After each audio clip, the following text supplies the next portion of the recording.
Estamos en el cuarto domingo de Cuaresma y acabo de leer el Evangelio del ciego de nacimiento, pero estamos en Asís, dentro de la peregrinación de los franciscanos de María a nuestras raíces.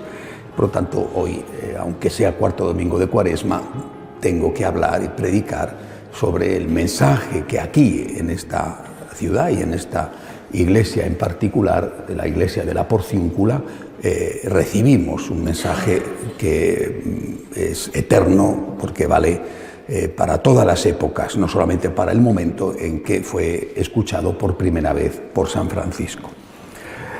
Mañana, si Dios quiere, celebraremos la misa delante de la tumba del santo en la basílica. Mañana hablaré más de la persona de San Francisco, pero hoy quiero hablar de la misión de San Francisco. Quizás si hubiéramos empezado hoy la misa allí, en vez de aquí, lo lógico hubiera sido primero hablar de la persona y luego de la misión, pero así es como ha estado organizada la peregrinación por la agencia. La misión de San Francisco comienza con no una visión, sino una audición. San Francisco rezando, insistiendo, no solamente rezando una vez, sino insistiendo durante varios meses en una ermita que le gustó desde el principio, una ermita en ruinas, la ermita de San Damián, delante del crucifijo, un crucifijo de tipo bizantino que allí había. San Francisco insistía, iba allí con frecuencia y le pedía a Jesús: ¿qué quieres que haga? Ya he dejado la vida que llevaba, ya estoy disponible, pero no me dices nada, ¿no?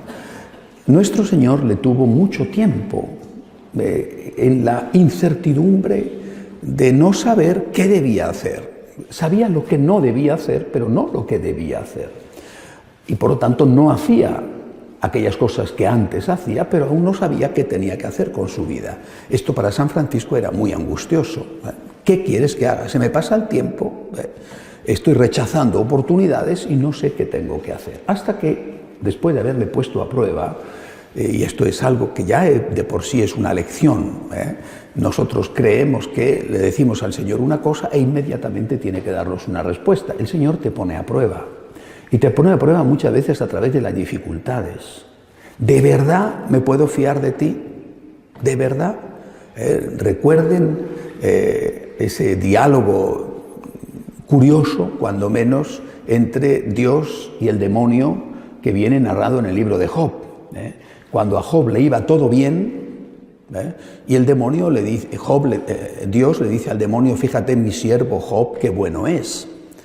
Y el demonio le dice: bueno, le va todo bien, le va todo bien. ¿Qué hará cuando empiecen a irle las cosas mal? Y el libro de Job dice que el demonio le da el permiso, Dios le da el permiso al demonio para que ponga a prueba a Job, y empiezan a ocurrirle desgracias, la pobreza, la muerte de sus hijos, la enfermedad, todos se burlan de él, y Job se mantiene fiel a Dios. Aquella frase tremenda, se encara con Dios, le hace sus preguntas: ¿por qué permites esto? Pero siempre dice: Dios me lo dio, Dios me lo quitó, bendito sea su santo nombre. Es decir, es en la oscuridad, es en las pruebas, es en las dificultades donde se pone a prueba tu fe. Si todo te va bien, qué fácil, ¿verdad? Todo te va bien, salud, familia, trabajo, dinero, todo te va bien, es maravilloso. No. Se va a poner a prueba tu fe en las dificultades y Dios las va a permitir para ver si de verdad se puede o no fiar de ti. Dios tenía un gran encargo que hacerle a San Francisco, un gran encargo. Pero ¿se lo podía hacer? Este muchacho convertido después de la batalla, su tiempo en la mazmorra en Perugia, este muchacho que era sincero, pero ¿iba a ser sincero? ¿O era flor de un día, era un fervor, era un momento de entusiasmo? Y luego, ¿cómo podía poner sobre sus espaldas una responsabilidad tan grande como era la de fundar esa orden extraordinaria? Si al cabo de un tiempo ya no siento nada, bueno, ahí te quedas. Por eso le tiene durante un largo tiempo, meses, y San Francisco insiste, persevera. Aquí estoy, ponme a prueba, dime lo que quieres que haga. Y al final el Señor dice, sí, efectivamente, este va en serio. Y le dice, San Francisco escucha, veremos mañana en la iglesia de Santa Clara, porque cuando las monjas se marcharon de San Damián se llevaron el crucifijo original, el que hay en San Damián es una réplica, se lo llevaron y se lo quedaron con ellas y está en su convento de Santa Clara. Escucha hablar a ese crucifijo y le dice, el crucifijo, ve y repara mi casa, que como ves amenaza ruina. Bueno, estaba en una iglesia en ruinas, nada más intuitivo y evidente que de pensar que tenía que reparar esa iglesia en ruinas. Era lógico, seguramente cualquiera hubiera hecho lo mismo. San Francisco era alguien que tenía el don de ser muy sencillo. El otro día vi en las paredes de la carretera del Salvador, ahí en Guatemala, que lees todas las cosas que hay escritas, porque como pasas tantas horas en los atascos, te da tiempo a ver minuciosamente cada detalle del paisaje y cada hoja de cada árbol, ¿no? Es una cosa, te da tiempo a rezar muchos rosarios en esa carretera y también a purificarte con la penitencia de la paciencia. Bueno, pues hay una frase que no sé si los guatemaltecos os habéis fijado, dice, ser feliz es sencillo, lo que es difícil es ser sencillo. Es decir, ser feliz es sencillo, lo difícil es ser sencillo. San Francisco era un hombre sencillo. No era uno de esos que buscaban 5 pies al gato, porque querían encontrar siempre una excusa para hacer lo que quiera. De esos hay muchos que han venido más tarde. No voy a dar nombres, que queda feo, pero San Francisco era muy sencillo. Él le decían una cosa, la hacía, ¿no? Por eso él decía siempre, el Evangelio hay que aplicarlo, interpretarlo al pie de la letra. No te compliques la vida, porque en realidad lo que estás haciendo es buscar una excusa para no hacer lo que dice claramente el Evangelio. Era un hombre sencillo. Le dicen, repara mi casa, que como ves amenaza ruina, la iglesia está en ruinas, se empieza a reparar su casa. Bueno, pero obviamente no era eso, o no era solo eso. Bueno, pero también era eso porque empieza todo el problema con su padre. Él, sencillo como era, ¿verdad? Dice, yo tengo dinero en casa, esto hace falta repararlo, pues es muy sencillo, voy, cojo el dinero de mi casa, le pago a unos obreros para que lo hagan, así de fácil, ¿no? Bueno, evidente, el único que no estaba de acuerdo con eso era su padre. Su padre dijo, en este momento, cuando él vende las telas más ricas de su padre no estaba, su padre dice, a ti no sé qué te habrá dicho Dios, pero desde luego a mí no me convence que me arruines o que me empobrezcas. Y es cuando le pega una paliza, le mete en la cárcel. En aquellas casas siempre tenían una cárcel. Bueno, eran unas casas muy curiosas, ¿no? Los adolescentes que se portaban mal iban a la cárcel de la casa, ¿no? No, eso no digo con esto que haya que hacerlo hoy en día, pero en aquella época lo hacían. Hoy en día no, gracias a Dios, pobres adolescentes, ¿no? Se pasarían la vida en la cárcel, la mayoría de ellos. Bueno, el caso es que le mete ahí, él se logra, su mamá cuando el papá se va le saca de la cárcel. En eso las mamás han sido siempre iguales, no ha cambiado la vida, el papá es más duro, la mamá más blanda. En algunos casos es al revés, pero siempre hay uno en casa que es más duro y otro que es más blando. La mamá en aquel caso le saca de la cárcel, él, bueno, ya empieza su vida, su experiencia. Él por sí mismo empieza a reconstruir la ermita de San Damián. Ven, hasta ahí. Pero se da cuenta de que no es eso. Que tiene que reconstruir otra iglesia, la iglesia, que en aquel momento estaba amenazada por la división de lo que llamamos hoy las sectas, los cátaros, los valdenses. Bien, empieza a reconstruir con su ejemplo, con su palabra, empieza a reconstruir la iglesia en general, la gran iglesia católica. Bien, cuando va a Roma, por ejemplo, a pedir la aprobación, va con sus 12 primeros compañeros a Roma. Pedir una audiencia con el Papa era entonces tan difícil como hoy. Hay cosas que no han cambiado. Entonces va con los... Pero también entonces, como hoy, se aplica aquello de el que no tiene padrinos no se casa.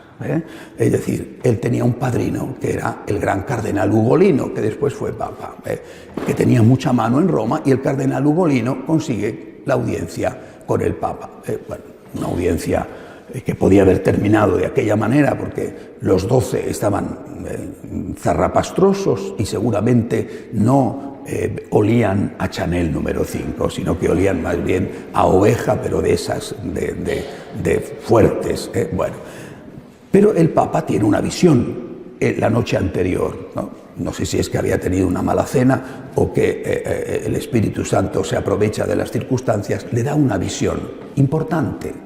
Porque dice, el Papa cuenta que ve la iglesia, su iglesia, San Juan de Letrán, que es donde estaba entonces la catedral del Papa, hoy sigue siendo la catedral de Roma, aunque hoy ya el Papa no vive ahí, vive en el Vaticano.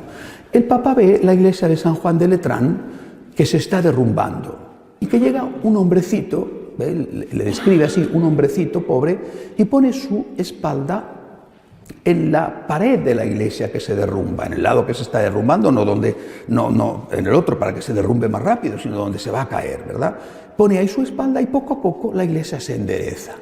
Cuando al día siguiente el cardenal Ugolino le presenta a este pequeño grupo de 12 discípulos, San Francisco y sus compañeros, el Papa se queda mudo de asombro, porque en ese muchacho ve el rostro del sueño que él había tenido. Entonces dice, este sueño ha sido un sueño de Dios y me está indicando algo, que tengo que apoyar esto porque estos van a ser los que eviten el hundimiento de la iglesia. Bien, hasta aquí es historia. Una historia bella, historia real, no estamos hablando de un mito, de una leyenda, de una preciosa novela, esto es historia.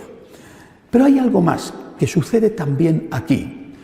Ya San Francisco tiene la aprobación, perfecto, los benedictinos, todavía está el monasterio benedictino, en la iglesia de San Pedro, tenían grandes posesiones en el valle y le dan un pequeño terreno en el valle para que él pueda estar con sus primeros compañeros haciendo su primera experiencia de vida comunitaria. Bueno, ese pequeño terreno se llamó la porciúncula, porque la porciúncula en italiano, en aquel italiano, era porcioncita, pequeño terreno. Bien, y él aquí empieza con los primeros compañeros, levanta esa pequeña, preciosa iglesia. Lógicamente no tenía entonces el espectacular cuadro del Cimabue de la Anunciación del Ángel a la Virgen María que tiene hoy en el altar mayor, ni tenía las pinturas de la fachada exterior, ¿no? Bueno, pero en esencia esas piedras las coloca San Francisco. Bien, hasta ahí. Pero hay un día en que él, rezando allí,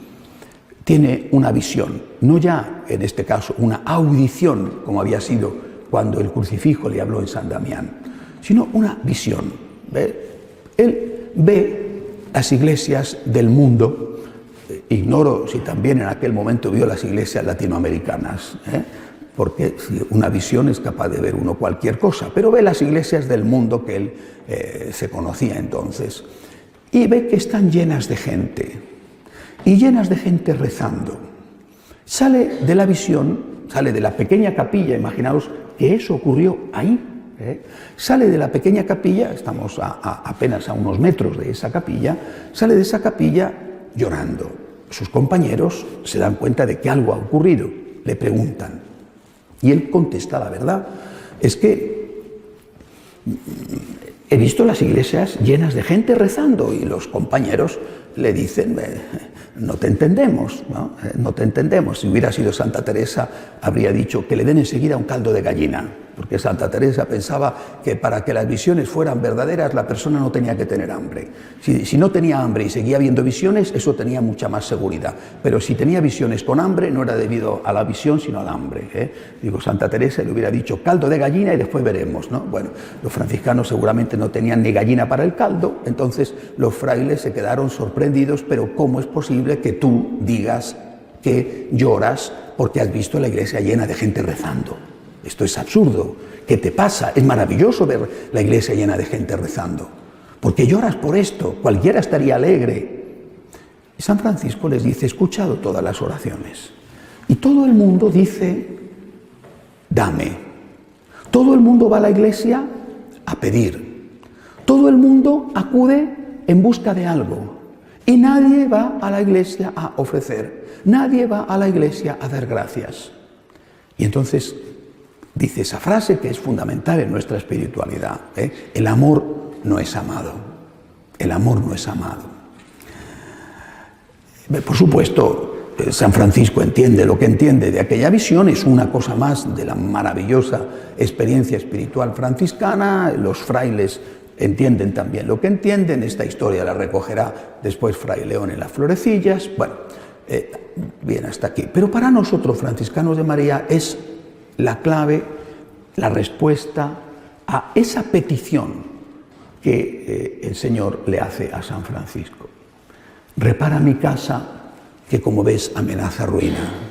Pero vamos a ver, la casa amenaza ruina y a la vez la casa está llena de gente rezando. ¿Cómo puede amenazar ruina si está llena de gente rezando? Porque esa gente no va a agradecer, sino que va a pedir. Es decir, cuando la gente, hablo de los católicos, practicantes, de que reza, con fe, cuando la gente con fe acude a la iglesia solo a pedir, la iglesia amenaza ruina. Por lo tanto, ¿qué tenemos que hacer para colaborar con el Señor en reedificar esta iglesia que hoy amenaza ruina? Es distinta a nuestra época, en aquella época no había el secularismo, no había, bueno, digamos que hay cosas que son muy diferentes. Pero hoy la iglesia amenaza ruina. Alguno podría pensar que soy muy pesimista, pero lo ha dicho el Papa Francisco y además ha dicho claramente que eligió el nombre de Francisco. Él se llama Jorge Mario, podía haberse llamado el Papa Jorge Mario. Bueno, eligió el nombre de Francisco por ese motivo, lo dijo, por esta visión de aquí. Repara mi casa, que como ves amenaza ruina. Es decir, hoy la iglesia amenaza ruina, es el Papa el que lo ha dicho. Estamos viendo la escasez de sacerdotes, la gente que se marcha al secularismo, que abandona la iglesia, los que se van a las sectas. Hoy la iglesia amenaza ruina. ¿Pero qué tenemos que hacer? ¿Cómo dar una respuesta? ¿Cómo hacer algo para evitar esa ruina? Lo dice el propio Señor también aquí. Repara mi casa, enseñando a agradecer. Repara mi casa, viviendo tú una relación distinta con Jesús, en primer lugar. Y en segundo lugar, enseñando a los otros a vivir esa relación. Por lo tanto, cuando, meditando sobre esto, como os he dicho ya en estos 2 días que llevamos de peregrinación, meditando sobre esto, buscando algo, una forma, buscando algo que nos ayude a intentar por lo menos colaborar en la edificación o reedificación de la iglesia, yo pensé, estos países nuestros se han hecho ricos y son más pobres que nunca. Estos países nuestros tienen más dinero que nunca y matan a sus hijos y no tienen niños, y vienen otros y se crea un desequilibrio de todo tipo. Es decir, estos países nuestros tienen, como decía Tagore, oro en las alas y ya no pueden volar. Por lo tanto, lo que tenemos que hacer es enseñar a la gente a que a la iglesia hay que ir no solo a pedir, por supuesto que también a pedir, pero no solo a pedir. Es decir, nuestra forma de colaborar con la reedificación de la iglesia, nuestra forma de cumplir y obedecer lo que el Señor le va a pedir a San Francisco aquí es precisamente agradecer y enseñar a agradecer. Porque si el problema es, y repito, es San Francisco el que lo ve, el problema es, si vas a pedir la iglesia amenaza ruina, si vas solo a pedir, mejor dicho, o principalmente a pedir la iglesia amenaza ruina, la forma de evitar la ruina es enseñar a agradecer. Es decir, la forma de evitar la ruina es ir a la iglesia a dar gracias a Dios, hacer la Eucaristía, la acción de gracias, ir a la iglesia a ofrecerte al Señor, ir a la iglesia a decirle al Señor lo que le dijo San Francisco, lo que le dijo la Virgen. La Virgen, aquí está la esclava del Señor, hágase en mí según tu palabra. San Francisco decía una y otra vez su oración predilecta, mi Dios y mi todo. Suena tanto a aquello de Santa Teresa de Jesús, ¿verdad? Quien a Dios tiene, nada le falta, solo Dios basta. Mi Dios y mi todo, decía San Francisco. Es decir, para mí Dios es todo. Y yo lo que vengo aquí es a darle gracias a este todo que llena mi vacío. Él es todo, yo no soy nada. Yo soy un cuenco hueco, pero Él es la plenitud y llena del mejor contenido, de tal forma que me sacia, encuentro la felicidad, llena mi hueco, es decir, me hace capaz de encontrar un sentido en la vida. Y por eso vengo a darle gracias, porque Él ha llenado mi vacío, Él ha dado un sentido a mi vida. Después resulta que soy anciano, tengo los achaques propios, estoy enfermo, la economía va como va, mi familia no es la familia perfecta, mi país es el que es decir, la vida real. Pero yo no estoy vacío, es decir, no me lleno porque tenga salud, no me lleno porque tenga dinero, no me lleno porque mis hijos sean rubios, de ojos azules, altos, delgaditos, guapísimos y millonarios. No me lleno de eso, me lleno de Dios. Dios es el que me llena. Y vengo aquí a decirte gracias, Señor. Y vengo a decirte, cuenta conmigo, aquí estoy, como María, para hacer tu voluntad.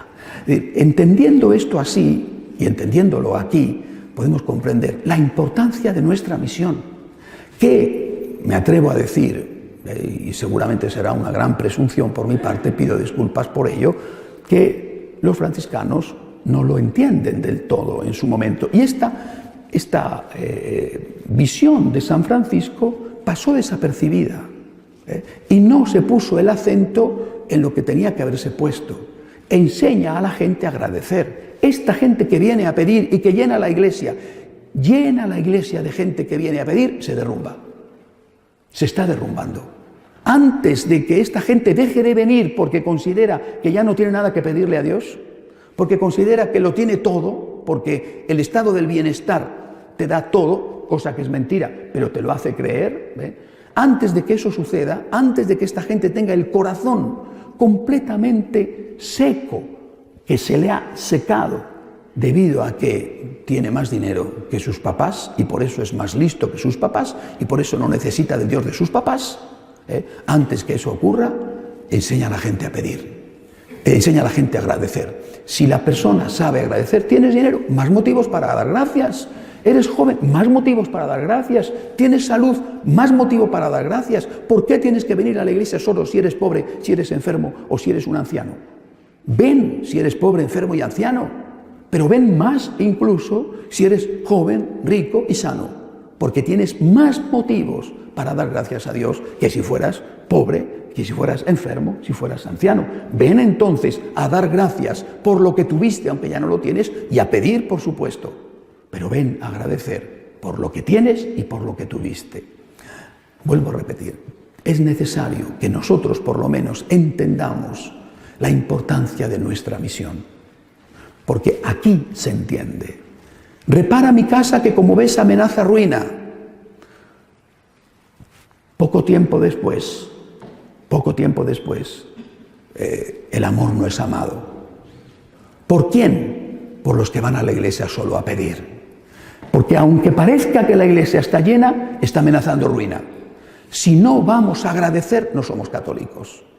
El catolicismo es Eucaristía, el catolicismo es acción de gracias. Podemos ser católicos bautizados, pero podemos ser, como dice el Papa Benedicto, podemos ser paganos bautizados. Si no agradecemos, espiritualmente no somos católicos. Y repito, la iglesia puede estar llena o, como sucede en este momento, por desgracia, vacía. No podremos volver a llenar la iglesia si no la hacemos atractiva. Y una religión atractiva es una religión que no es egoísta. Una religión marcada por el egoísmo. Voy a la iglesia a pedir. Dios no me importa. Me importo yo. Es decir, yo quiero tener salud, yo quiero tener dinero, yo quiero no tener problemas y acudo a Dios porque creo que Él me va a ayudar. Pero a mí Dios no me importa, me importo yo. No podemos seguir presentando en el siglo XXI una religión basada en el egoísmo. O presentamos una religión pura, una religión basada en el amor puro, es decir, en el amor al amor, en el amor de la gratitud ante el amor recibido, o esto no tiene ya ningún atractivo para las nuevas generaciones. La iglesia se derrumba en aquella época llena de egoístas. Hoy vacía, ni siquiera egoístas hay ya hoy, porque ya como piensan que Dios no les puede dar nada, que se lo va a dar el Estado todo, ya ni siquiera acuden a pedir a Dios, porque ya ni siquiera eso les interesa. La solución, vuelvo a repetir, la tiene aquí San Francisco. Quizá no lo supieron ver a tiempo, por desgracia, pero la solución la tiene aquí a San Francisco. Haz amar al amor. Ama y haz amar al amor. El amor no es amado. El amor no es amado por los egoístas. El amor no es amado por los que van a la iglesia solo a pedir. Es decir, esa religión y esa iglesia se derrumbará. El amor es amado por aquellos que saben que han sido amados por Dios. Esa iglesia sobrevivirá. Esa es nuestra tarea histórica, amar y hacer amar al amor. Y esa es nuestra forma extraordinaria, eficaz y realmente providencial de colaborar con lo que el Señor le pidió a San Francisco. Repara mi casa, que como ves, amenaza ruina. Que Dios nos ayude, con la gracia de Dios y con la ayuda de los santos, a llevarlo a la práctica. De pie, por favor.